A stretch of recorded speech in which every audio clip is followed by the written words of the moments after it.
Hello साथीहरू, म चाहिँ आज अब यो नराम्रो भएको सागको बुटोलाई फालेर यहाँ अब हातैले गोडमेल गर्ने कमलो छ, खासै उठ्ने छैन। यो सागको बिरुवा चाहिँ अब यहीँ पुर्दिने लाई लागेर कति नराम्रो भएको छ। अब मैले यहीँ पुर्दिने हो, यिनीहरूलाई यसरी नै पुर्दिन्छु मैले त।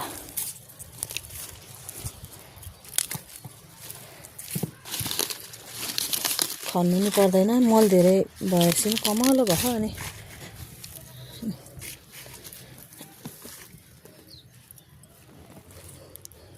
अब यो रायोको डाँठहरू सबै यहीँ पुर्दिने हो। यही मल हुन्छ।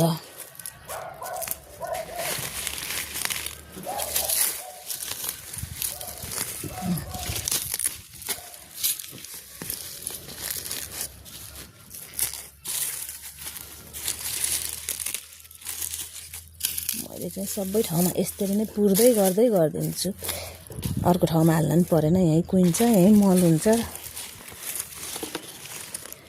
हामी चाहिँ मासु खाने, अनि यहीँ हालिदिने हड्डी सड्डी सबै यहीँ कुहिन्छ, यहीँ मल हुन्छ। कहिले पनि फालिँदैन, बाहिर फोहोरको बोरामा चाहिँ यहीँ हाल्छौँ। खुर्सानी गोडेर नि भ्याइयो। यहाँ खुर्सानीको बुटो छ।